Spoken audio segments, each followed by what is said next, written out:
If we knew more about our sleep, what would we do differently? Would we go to bed at a consistent time or take steps to reduce interruptions to our sleep? With Sleep Score, Apple Watch measures your bedtime consistency, interruptions, and sleep duration. Then, every morning it combines these factors into an easy-to-understand score from 1 to 100. So you'll know how to take the quality of your sleep from okay to very high. Know your sleep score with Apple Watch. iPhone 11 or later required. Where is Daredevil? I'm right here. Don't miss the return of Marvel Television's Daredevil Born Again. So what's next? I feel liberated. I'm gonna take this city back. Over medicated. In an all-new season, now streaming only on Disney+. They're hunting us. It's time we started hunting them. I can work with that. This should be tons of fun. Marvel Television's Daredevil Born Again, now streaming only on Disney+.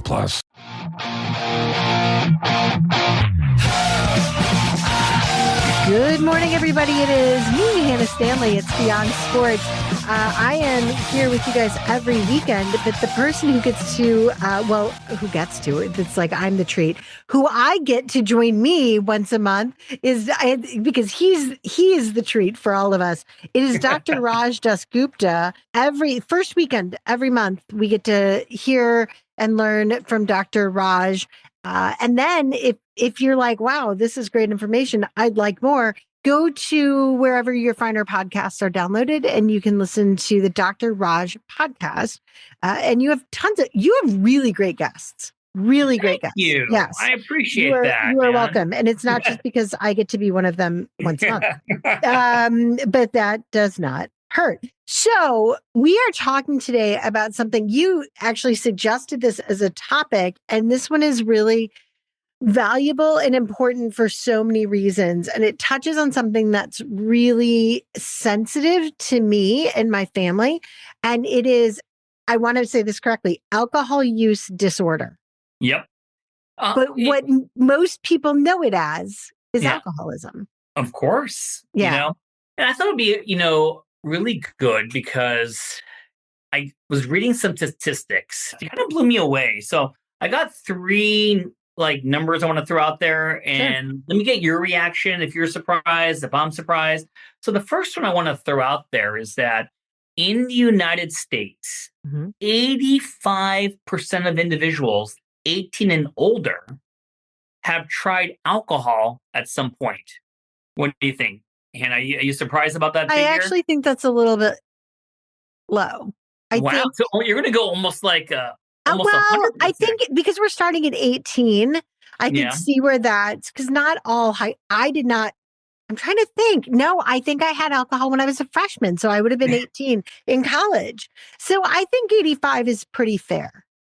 And it's amazing. I think that if you just to grab people and say, hey, have you ever tried alcohol? Chances are they're going to say yes. I mean, you would be the outlier to say that you've never tried it, because 85% of people have definitely tried alcohol at 18 and over. You know what I mean? So I don't drink personally. I have an allergy to preservatives and certain alcohol. And so I don't.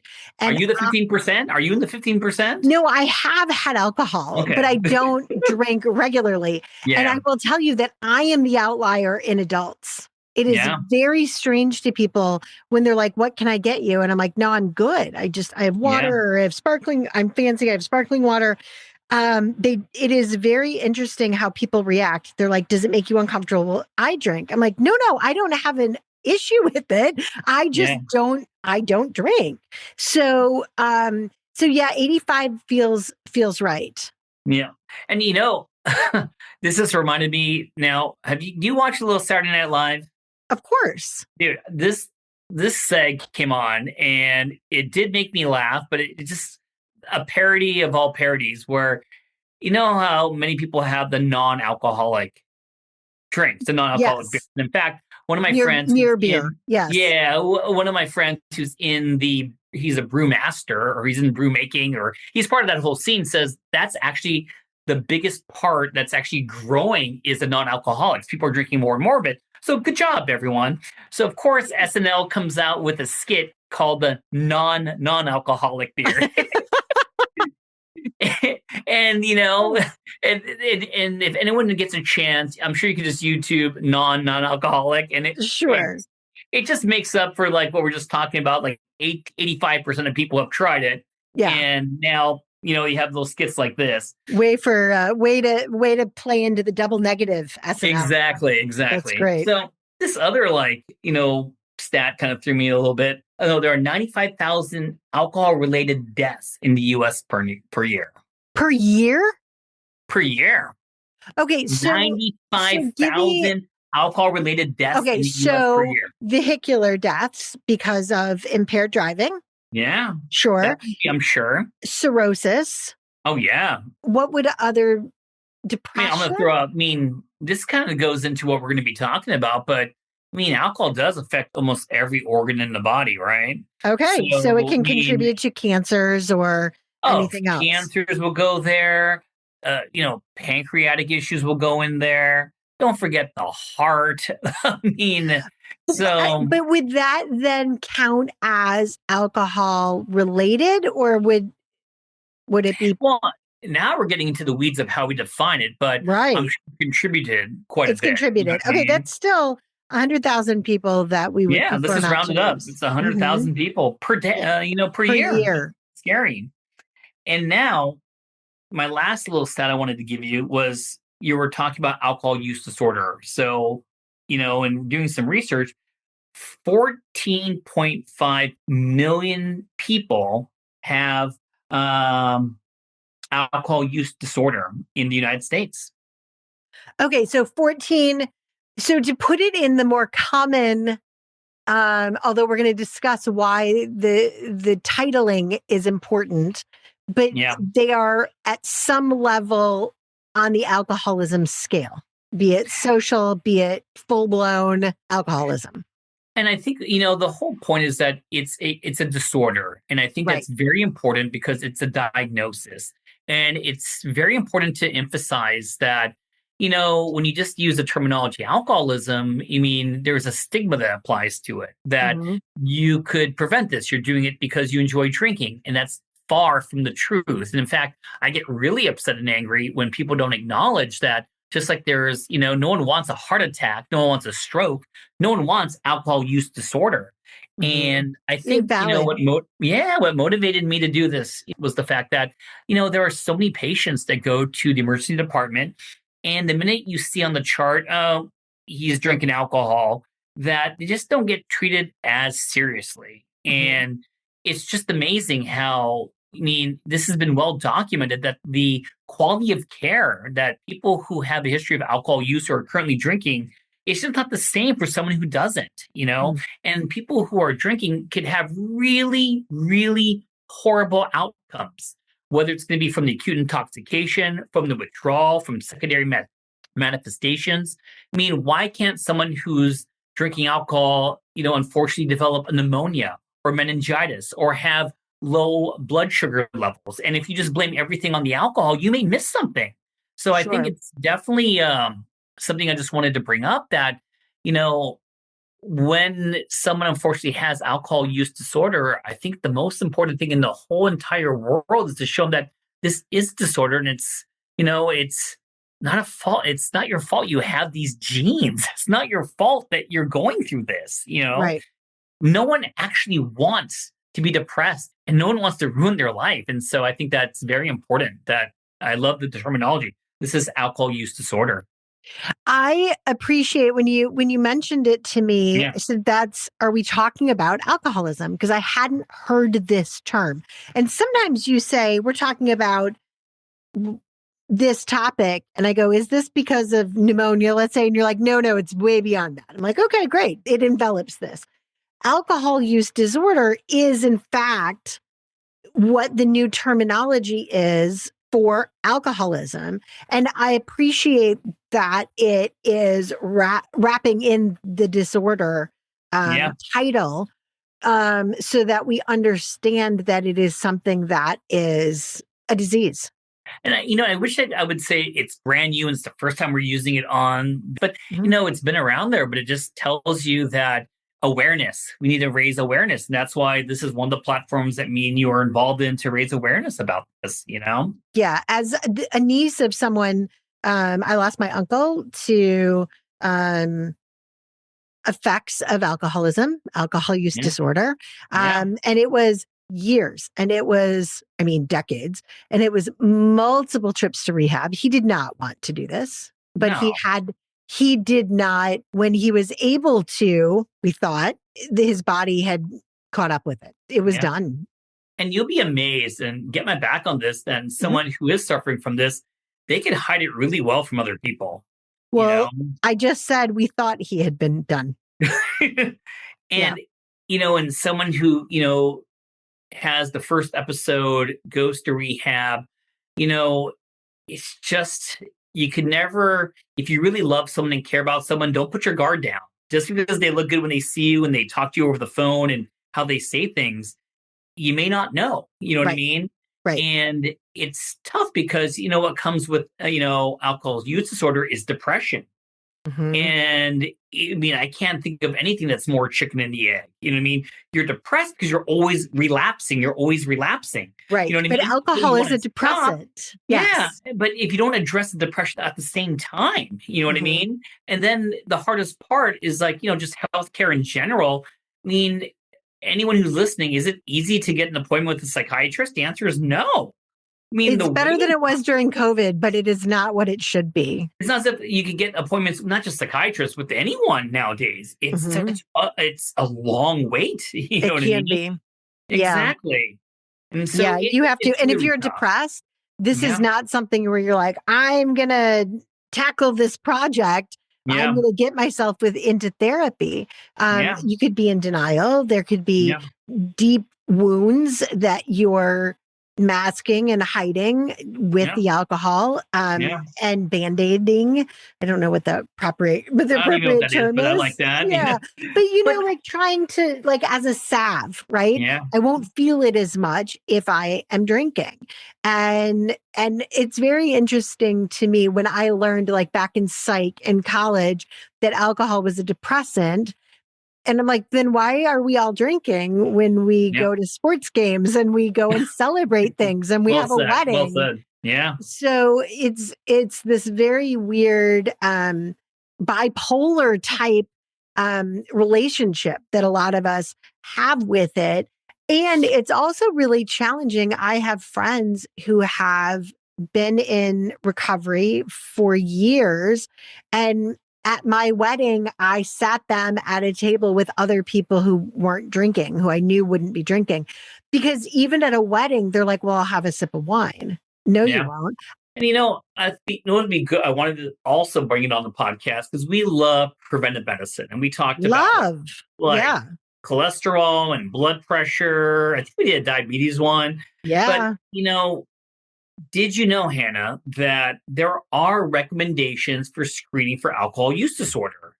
Stop. And I thought and so the USPSTF, that stands for the United States Preventive Service Task Force, actually makes a recommendation that on your visit to your primary care physician, you should ask some screening questions for possible alcohol use disorder.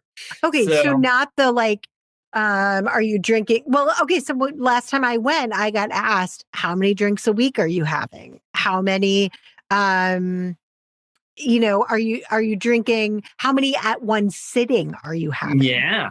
So and that's the question I want to ask everyone listening today is that, with these visits you get with your primary care doctor or healthcare provider, you don't get a lot of time. You know what I mean? So, whether we're talking about sleep or smoking or alcohol use disorder, do we even have time to discuss these things? And do you have a good relationship to even bring it up? Right. You know what I Right. mean? Or So do you even realize that you have a problem? So many people, yeah. they're like, I just drink on Fridays and Saturdays and sometimes Wednesdays and Thursdays. Like they just, before they realize it is caught up with them. Yeah. And so I looked it up. So right now, because of time, they recommend a single question screening. Mhm. So I just want to read it. You know what I mean? So, people are listening can be like, wait a minute. So the question that we're supposed to ask being healthcare providers is, how many times in the past year have you had 5 or more drinks if you're a dude?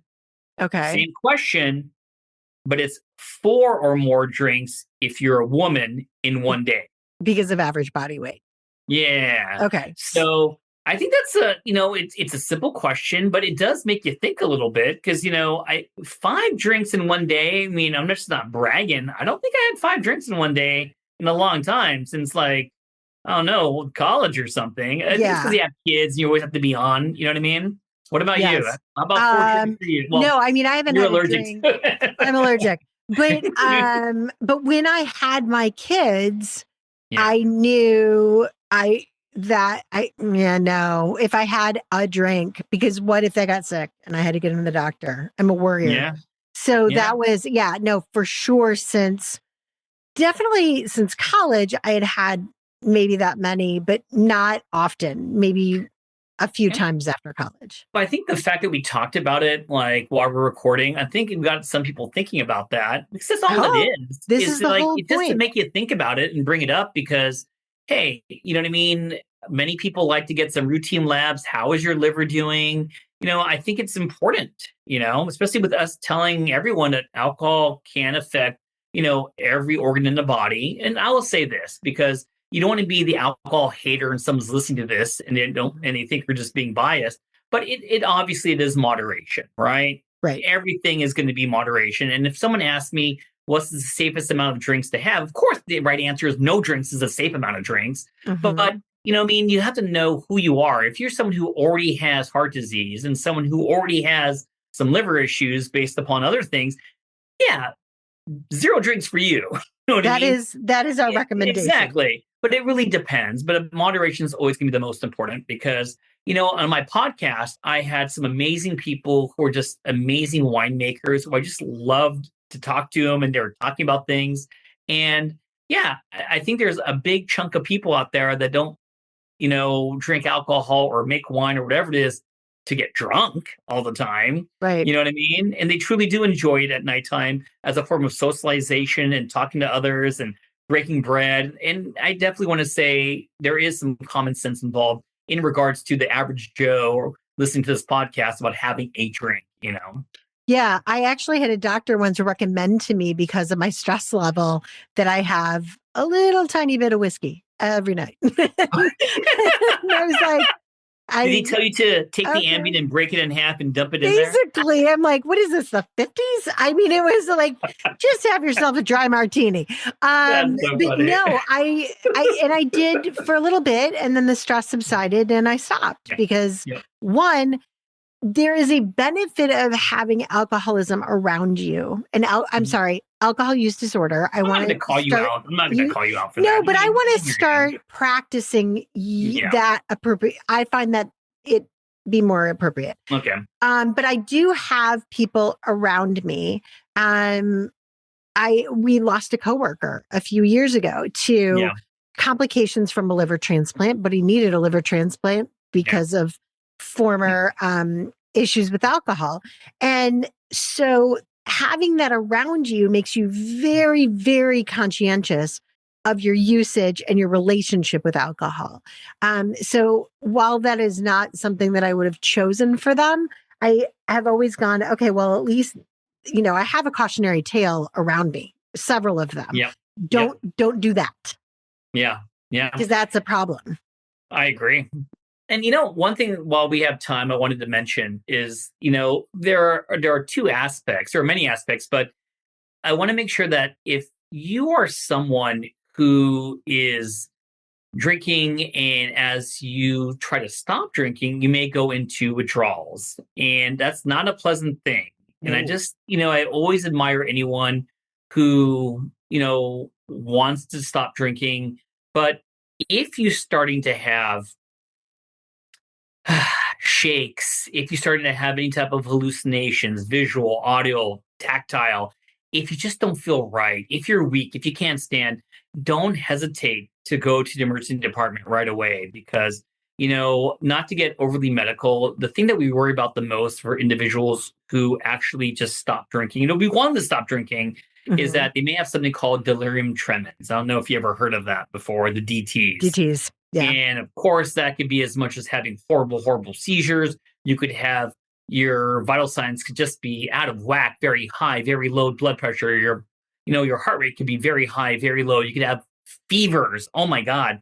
And you need to be in a hospital setting to be monitored because they need to give you the right medications. Yeah. And in fact, some of these medications, depending on how bad they are, you may end up with me in the medical ICU. And I can tell you, I have a lot of people, unfortunately, who are withdrawing that they need to be on drips of medications just to control some of their symptoms and prevent seizures. So don't take it lightly. I want you to stop, but do it in a safe setting. And always remember that you do have an emergency department, a hospital, and healthcare providers to talk to make sure you're in the right setting when you stop drinking.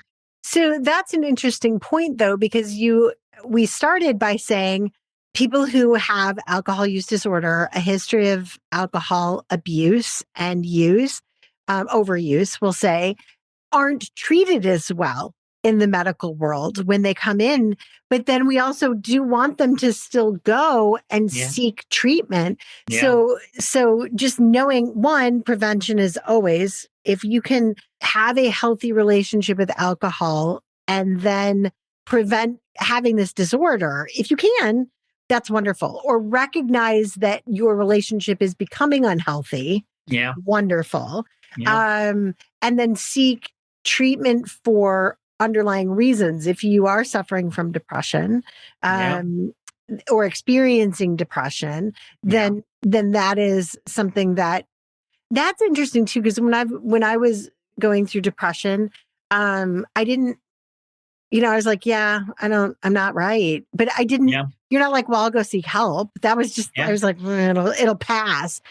So realizing and asking someone to help you make those appointments. I couldn't do it on my own. Couldn't.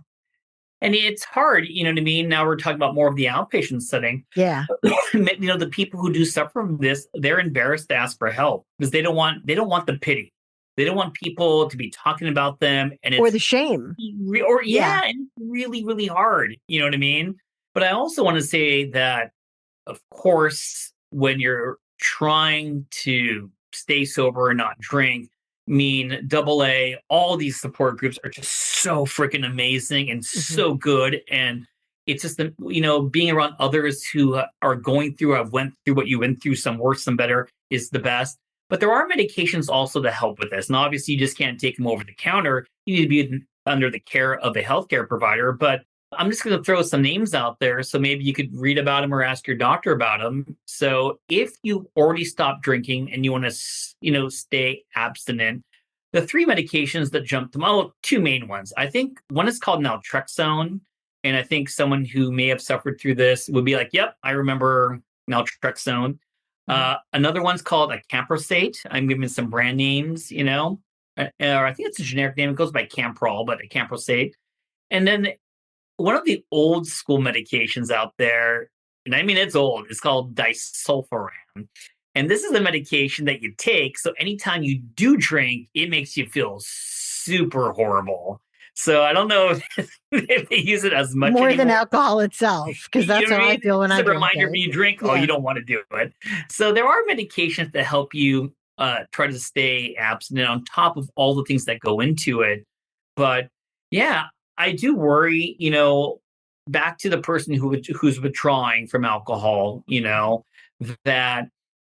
that individual, God forbid, goes to an ED, no one takes them seriously, and they discharge him preemptively, and that makes me sad. And there are so many people who are going through withdrawals. They go to the emergency department. They think they're going to get admitted, and they just discharge him on medications like, hey, just take your Librium when you go home. Just take your benzodiazepines and Librium when you go home. And that's really scary. You know what I mean? And I think sometimes you do have to trust the individual that they don't feel good.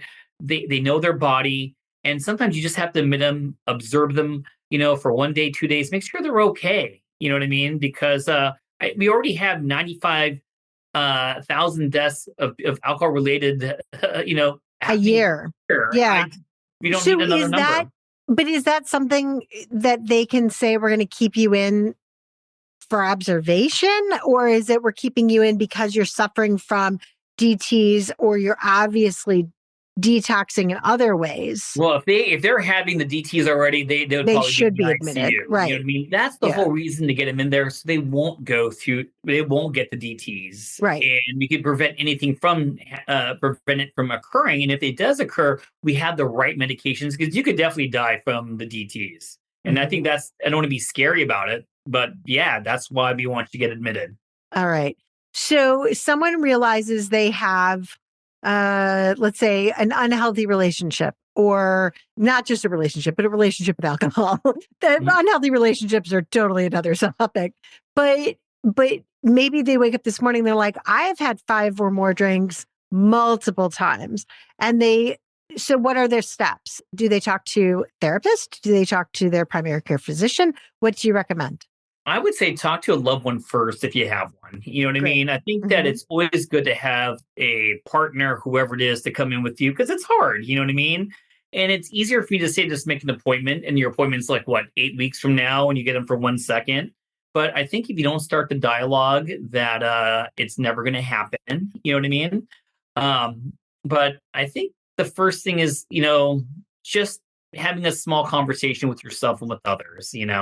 I like that.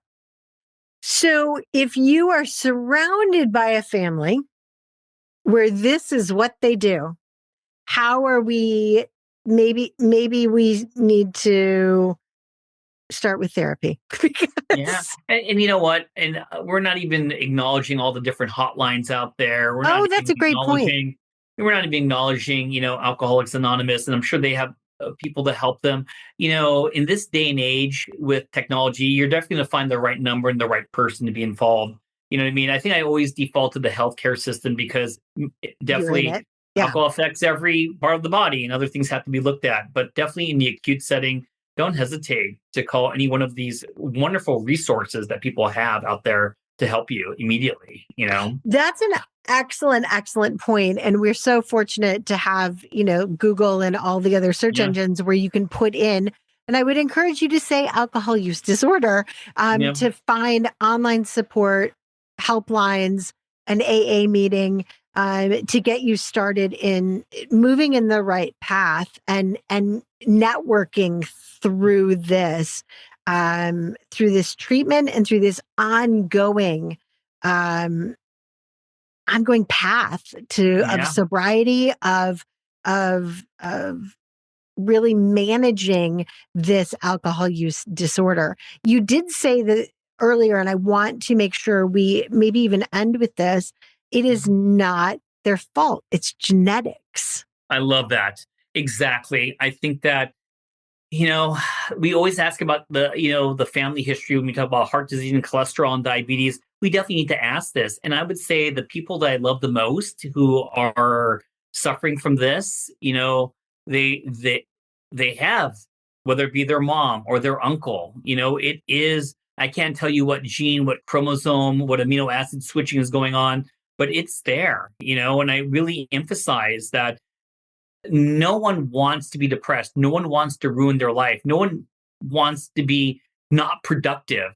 And I think that showing compassion like we do with anyone is so important. And so I'm so glad we got a chance to do a shout out to people who are suffering from this. This makes me really happy. Yeah, it is all of our topics are important. We are very careful in how we curate them, but this one is this one feels different. And I do want to say, you've mentioned a few times alcohol affects every part of your body, but it affects every part of your life. If you have alcohol use disorder, thank you. It's going to affect your work. It's going to affect your relationships. And how, not only your relationships, but your friendships and your family relationships, to dig deeper within that. And, my relationship with my uncle was essentially non-existent because of this. And that is something I've always been sad about. Of course. Yeah. And my, our coworker, my friend, my dear friend that we lost, less than a year ago, it was because of this. And again, I don't blame either one of them. Yeah. And, unfortunately, I do see a lot of people who have cirrhosis and end stage liver disease, and they end up in the ICU sometimes. And it's a horrible thing to see. And, for those who don't know much medicine, they're yellow from head to toe. Their eyes are yellow. Their bellies are distended, filled with fluid. They're very swollen, and we call that edematous. They're bleeding from their esophagus. It's just not pleasant. I don't wish No, it upon it's it. no, Yeah. it's a very sad thing. Dr. Raj Dasgupta, who I've forgotten to reintroduce through this show because I was so All involved right. in what we were talking about. I am Hannah Stanley. This has been alcohol use disorder content we've been talking about. And you can listen on his podcast as well, the Dr. Raj podcast. I am Hannah Stanley, and I will talk to you next week.